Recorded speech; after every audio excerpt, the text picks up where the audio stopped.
Jadi tema rapat pimpinan wilayah kita ini berjudul The Values of History. Di situ ada 9 sikap-sikap pokok yang diingatkan kepada kita maju dan bangkit bersama. Prioritas grup Jaya. Jadi ada sebuah kalimat yang berbunyi, perusahaan bisa hebat dengan teknologinya, perusahaan bisa berkembang dengan networknya, tapi hanya perusahaan yang paham akan sejarahnya yang berpanjang. Kenapa demikian? Bahwa bisa mulai mengevaluasi diri kita, karena prioritas grup ini tanpa kita sadari di wilayah 4 ini sudah berumur 20 tahun. 20 tahun ini sudah bisa kita mereview diri sendiri. Bagaimana dulu ketika mulai buka, bagaimana ketika kita mulai mengembangkan diri, menghadapi permasalahan demi permasalahan. Hampir semua cabang pernah mengalaminya. Yang kalau yang masalah turnover jangan disebut lagi, itu sudah bagian hukum alam itu. Jadi kalau adu dua dan lawan galau-galau satu dan dua bahasa, sudah nggak perlu lagi itu biasa alam itu mengenyak begitu. Tuhan aja juga ciptakan begitu, kok tinggalkan pergi, lahir, meninggal, keluar.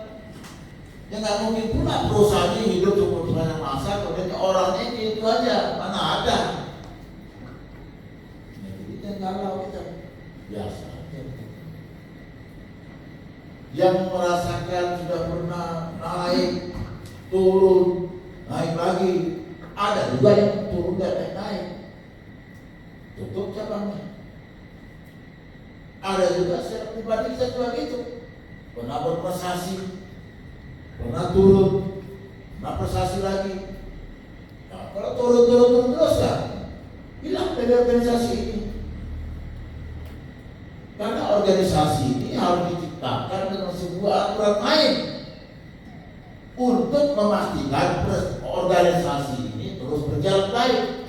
Gak mungkin organisasi ini dijalankan oleh orang-orang yang tidak punya semangat. Gak mungkin organisasi ini dijalankan oleh orang-orang yang tidak punya pengetahuan. Gak mungkin organisasi ini dijalankan oleh orang-orang yang tidak punya keikhlasan dan ketulusan membesarkan organisasi ini.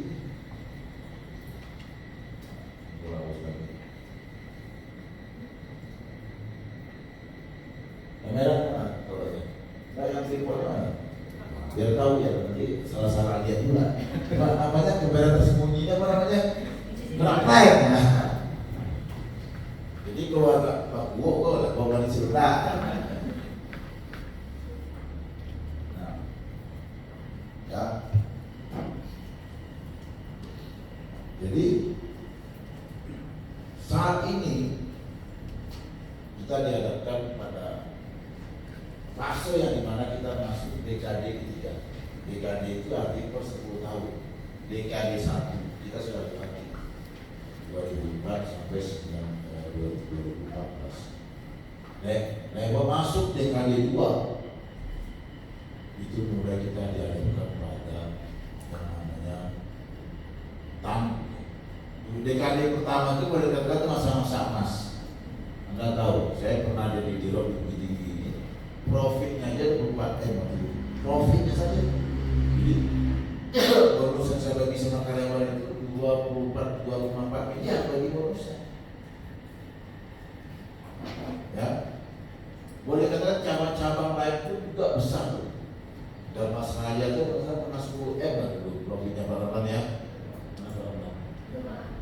Benar ya. Bahkan Talu aja bisa 5 M, benar-benarnya 6 M ya. Ya, itu masa-masa emas kita. Dan kemudian masuk dekade 2 di mana dunia ini mulai terjadi perubahan. Perubahan itu bisa bersumber dari perubahan transformasi yang dari tadinya banyak pola aktivitas ini dengan konsep manual konvensional bertransformasi kepada konsep yang lebih digital. Dampak dari itu semua aktivitas sudah mulai dia beradaptasi. Yang tadinya jualan offline ini bisa jalan, orang sudah mulai berpikir bagaimana jualannya online. Serangan itu lewat udara, tidak lagi lewat dalam. Itu baru satu kecil contoh perubahan. Dampak dari perubahan itu memunculkan bisnis yang baru dan banyak mematikan bisnis yang lama. Akhirnya apa, lama-lama dampak itu semua menciptakan sebuah perubahan budaya. Perubahan budaya itu artinya cara orang belanja berubah, cara orang membeli berubah, sudah berubah. Kalau dulu waktu zaman 2000 sampai 2000 balik tiap minggu ke mall tadi saya, kemayan ke mall tadi sini masuk 2000 balik mall mulai laku. Orang lebih banyak ini scroll ya, betul lah. Itu program yang disebut dengan perubahan budaya. Ya. Apalagi apa? Perubahan kondisi. Ya, saya katakan kondisi ekonomi sedang kurang baik. Ya. Banyak orang mengatakan nggak boleh kita bicara itu kebodohan menurut saya. Yang tidak boleh itu adalah kita menyerah, tapi menganalisa kondisi itu wajib harus tahu apa kondisi ini. Nah, yang penting kita carikan solusinya apa. Tadi wajib dia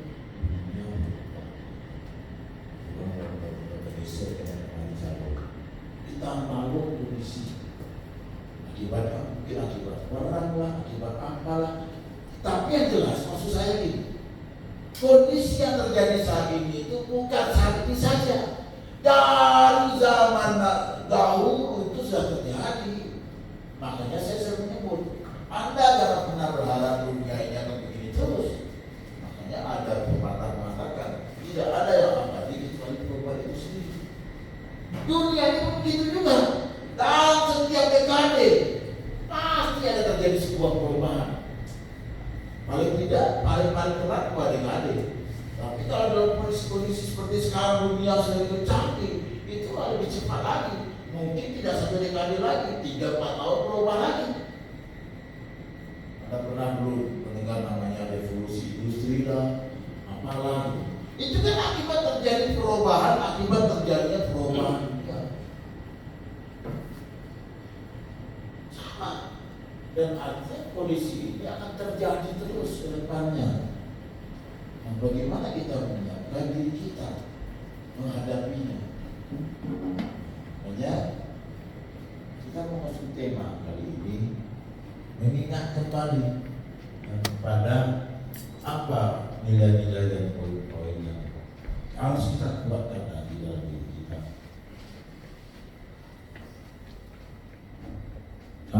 Saat ini dulu dibuka, Anda tahu tantangannya seperti apa? Orang udah tahu udah balik. Mencari pemasok aja susah.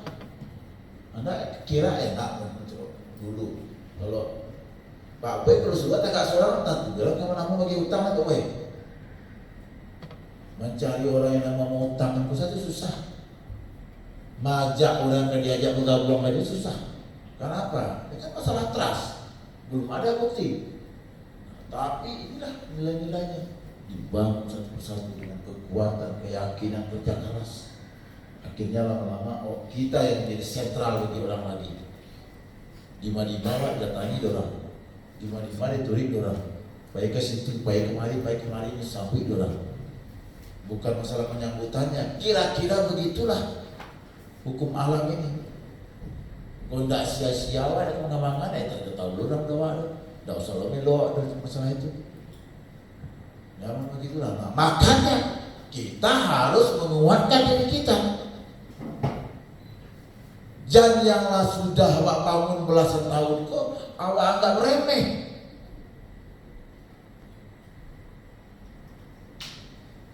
Jangan anggap remeh, lebih baik. Nah, kadang-kadang kan gitu. dalam kondisi banyak tekanan, kondisi kinerja mulai turun, pula mulai banyak pikiran yang aneh-aneh itu. Besok kena evaluasi silah besok. Baladang apa dia? Pula banyak tu goda-goda setan tu. Biarlah besok kalau la biasa perusahaan tu tutik selah waktu masa ibu nak udah waktu. Mulai goda-goda setan yang terkutuk itu. Dia berpikir melupa dia akan sejarah panjang yang dibangun, yang dimana Anda membangun ini artinya sudah menjadi kompetensi bagi Anda, keahlian bagi Anda yang tidak punya orang lain loh. Anda sadar itu. Walaupun laporan keuangan awakku aja talambe kadang-kadang salah-salah, tapi kalau disuruh orang lain macam dia sepanjang mereka jual. Nah, Anda kita sudah punya keahlian dalam hal itu. KO, MO, semua kita keahlian yang tidak punya orang. Makanya tadi Pak Beli bilang, nggak banyak orang yang berani bisa sini. Mungkin dia tahu. Tapi Pak Beli lebih tinggi. Kok? Hanya Pak Beli kok panggilnya Sigan. Kok Sigan kok? Aduh, saya nanti bangun tadi. Nak dia BT. Dari mana BT itu prioritas? Dan Nio ada orang tak? Ambil lo beli prioritas semuanya. Nio pasti, tapi Pak anak pandai jatuhnya, tak tahu jauhnya. Nak gampang. Ada orang coba-coba banyak. Malah suara punya kritis, tapi dia tak tahu cara mengelola bisnis. Kan begitu ada yang menunggak sih, itulah menggigit. Itulah berang-berang saya lagi oleh anak buah. Betul tak? Kalau kita kan nggak sudah tahu. Maka sekarang sakit tahunya jangan sampai dianggap remeh. Menunggaklah 9%, 10% santai aja baru telah salah. Ada ukuran-ukuran yang kita bangun. Sehingga secara cycle dia tetap bisa berjalan terus. Mulai dari bagaimana melahirkan order aja ada banyak masalahnya. Masalah dalam mengelola orangnya, masalah dalam mengelola tarik menarik kepentingannya, masuk lagi kepada administrasi, banyak masalah. Dan barang TAB lah, dan inilah, masalah faktur lah, yang macam sampai penagihan. Banyak masalahnya. Nah, masalah-masalah inilah yang kita kelola, kita perbaiki terus, dan akhirnya menjadi keahlian kita. Sehingga bisnis ini bisa secara utuh kita jalankan. Itu pun kalau dalam kondisi yang begitu-begitu saja. Tapi kan tidak, kita dihadapkan lagi sama yang namanya tantangan. Di dalam tengah jalan punya cara orang belanja lah berubah lagi, dia dituntut pula berpikir lagi. Cara orang bertransaksi dah berbeda lagi, harus mikir lagi. Modus-modus kesehatan baru, macam lagi yang baru dituntut lagi mikir. Jadi artinya walaupun kita sudah punya kompetensi dan keahlian, kita tidak boleh yang namanya melupakan belajar. Kita tidak boleh yang namanya melupakan bagaimana kita memperbaiki kualitas organisasi kita. Nah, makanya saya kemarin ikut perjalanan ini koreksi juga ini buat banyak orang. Masuk pagi juga saya lihat energinya menurut saya agak kurang pada ya.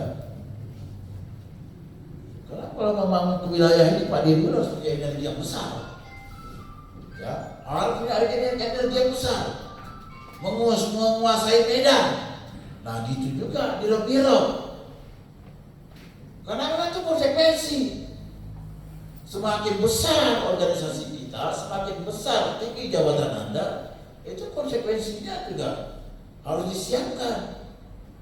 Kalau nggak belajar, data nggak dikuasai, fisik nggak disiapkan, ya nano-nano lah. Tanya ini ngawur-ngawur jawabannya. Saya tahu jawaban ngawur itu. Itulah banyak dikit ngantuk gitu. Ya saya memang minum vitamin terus.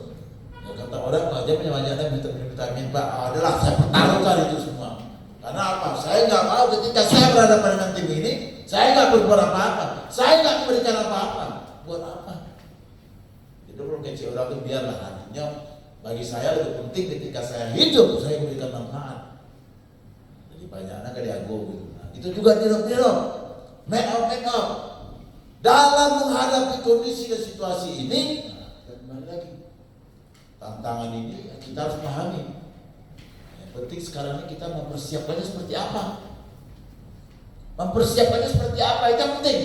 Nah, ini yang kita ingatkan kembali. Nilai-nilai ini. Yang penting saya ingatkan, jangan berpikir mundur. Kok balik langsungnya perjalanan itu dari Wah, masih lebih bagus, berat perjalanan kita tempuh. Karena inilah pekerjaan yang kita kuasai. Daripada kita menghadapi medan baru yang kita tidak punya kemampuan apa-apa di situ. Betul nggak? Lebih bagus mana? Kita pilih perjalanan yang berat, tapi kita menguasai cara menghadapi perjalanan itu.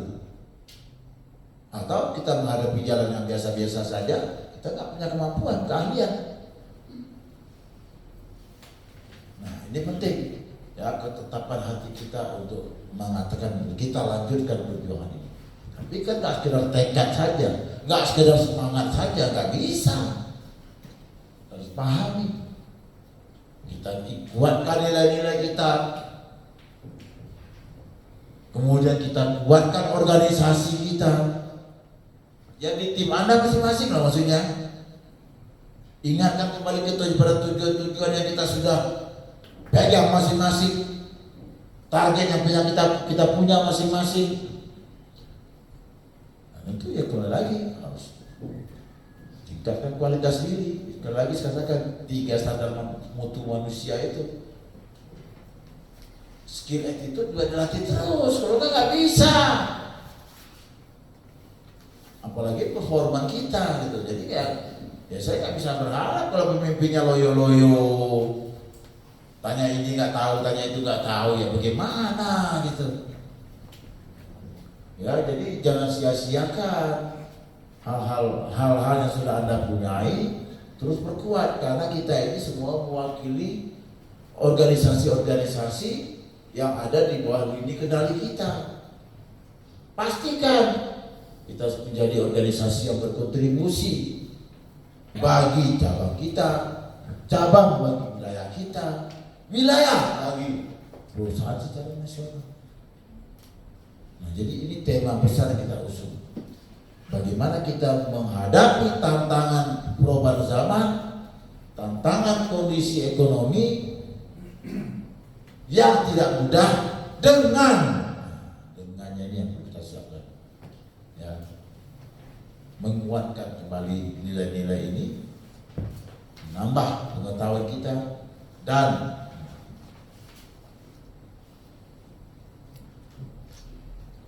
yang membuktikannya dengan sebuah tindakan dan perbuatan. Kan enak kita ini kan bisnis bukan bisnis abu-abu. Nah, di antara aku yang punya target, sadonya ada targetnya, betul tak? Jangan ada target. Nah, target itu nyontek ke KO ada target masing-masing. Kalau bertanggung jawab masing-masing, KO ada lo break jaga kolektor. Terus admin, jadi support LK, itu juga targetnya. Mbak inputanku tiap hari update, Mbak ada akurasi datanya bagus. Kemudian pada waktunya disesuaikan laporannya on time. Semua kita punya target. Nah kalau kita berorientasi kepada itu, ya artinya orientasi kita bukan hanya sekedar fokusnya, tapi di situ ada yang namanya semangat. Di situ ada yang namanya kreativitas, di situ ada yang namanya penguasaan data. Tentu itu sudah menjadi bagian dari kita. Kalau enggak omong kosong semangat itu. Komitmen ditanya data aja nggak ngerti. Komitmen ditanya tentang peta masalahnya nggak tahu. Omong kosong semuanya. Percuma juga nilai-nilai ini semua. Ya, jadi hal-hal begini harus kita kuatkan kembali. Wilayah 4 saya akan bagus pada waktu itu. Bulan Maret atau bulan April itu masih nomor 1 bagus. Sekarang nomor 3. Akhirnya itu benar udah hampir nomor bawah lah itu sedikit lagi. Kalau wilayah 1 kan udah beda lah sedikit. Ya, jadi saya minta bagus juga harus lebih strong. Ya, maksud ini foto bagus juga nggak nampak di sini. Gimana Pak Dirjen? Ini Pak Diri udah punya area ruangan ini. Iya. Termasuk di juga di ruangan Anda, di tempat Anda menjadi pengendalinya. Ini kantor wilayah Pak Agus pengendalinya. Di tempat dia pengendalinya, tempat menop pengendalinya, tempat kau pengendalinya. Kita kuasai, kita berikan kepercayaan diri pada tim kita masing-masing yang mengendalikan areanya. Karena itulah yang akan membawa kita kepada memberikan kontribusi terbaik bagi cabang wilayah perusahaan kita secara nasional. Ya, jadi hal ini tidak lupa-lupa dan bosan kita ingatkan kepada Anda semua. Ya. Mudah-mudahan kita bisa semua melewati kondisi ini dengan baik dan kita bisa menghadapi tantangan dekade ketiga nanti yang pasti akan jauh lebih sulit lagi. Tapi ya memang begitu hukumnya nanti. Hanya perusahaan yang mampu melewati tantangan itu yang akan tetap hidup. Yang nggak mampu melewati tantangan itu kelar hidup lo katanya. Nah, ya bedanya sama kita. Oh banyak perusahaan-perusahaan yang kalau kita lihat, kita pernah baca dulu namanya perusahaan Ford katanya. Atau yang gampang serang KFC di Indonesia, bukan KFC dunia. KFC di Indonesia itu sudah umur hampir 60 tahun. Pernah bayangkan dulu 60 tahun itu usia yang karena jual di situ. 60 tahun yang lalu itu bagaimana cara dia masak? 60 tahun lalu itu bagaimana cara dia jual? Bisa nggak bayangkan itu? Apakah mungkin caranya sama dengan yang dulu sekarang ini? Apakah orangnya mungkin masih yang dulu juga? Tidak. Nah bahkan ini tantangan juga sama kayak kita juga nih. Saya baca laporan tentang KFC ini 2 tahun terakhir dia sudah rugi-rugi. Walaupun omsetnya cukup besar tapi rugi ternyata. Kalau nggak bisa, dia udah mulai tutup nih. Kalau dia nggak bisa nyari solusi juga, nggak bisa kelar juga hidupnya itu. Tapi itulah biarlah urusan dia itu, betul nggak? Awak tinggal makan saya. Dia awak pikir pak caranya awak tetap hidup. Nah, jadi maksud saya gini juga, jangan pula fenomena di luar itu kita jadikan alasan juga buat kita mati. Enggak. Sekali lagi saya katakan, hanya yang bisa mencari solusi yang bisa hidup. Nah, kita harus bertekad kita menjadi bagian sedikit dari yang masih sedikit yang akan maju itu. Yang akan terpilih untuk tetap hidup itu sedikit memang, yang memang mau berjuang, yang mau mencari solusi dan mau berkomitmen untuk menciptakan prestasi. Karena prestasi itu yang bisa menghidupi kita. Kalau yang perusahaannya nggak bisa membentuk timnya seperti itu, siap-siap saja. KFC dan bisa. McDonald juga mereka, Pizza Hut, bahkan Starbucks juga ada mereka. Ini sebenarnya nggak ada kaitan dengan Amerika. Ya itu sentimen itu menurut saya sedikit lah. Dari dulu juga sering begitu. Ini masalah bagaimana menghadapi perubahan zaman. Ya, tapi banyak juga yang saya dengar ini bahkan dia sudah mereinkarnasi. Saya dengar Bluebird sempat hampir tumbang ketika COVID itu. Kemudian dia bingung tuh bagaimana datang taksi online, lagi marah kan? Datang dia, kemudian datang serangan digital, datang pula COVID. Itu saya baca benar tuh, hampir bisa-bisa nggak selamat. Nah akhirnya dia cari strategi dulu sambil dia siapkan rumus baru, dia join dulu sama Gojek, tangkap dulu. Karena dia sudah punya aplikasi, belum nih. Tangkap dulu, kerjasama dulu. Nah ini pentingnya kewarasan itu, jangan emosi saja diturunkan Pak Bos. Dirangkul dulu sama Gojek.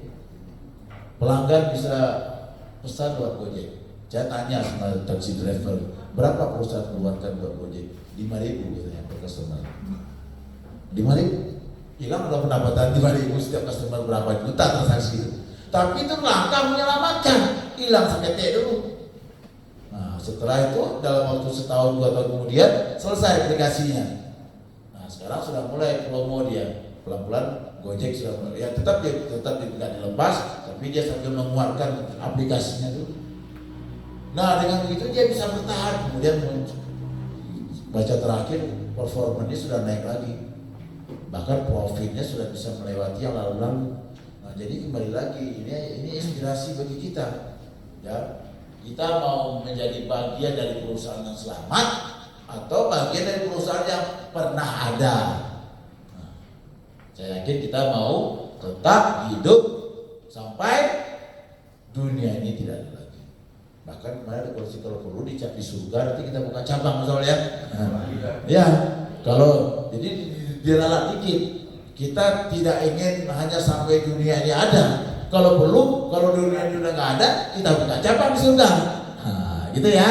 Oke, mudah-mudahan bisa dipahami. Semoga Tuhan Yang Maha Esa meridhai perjuangan kita.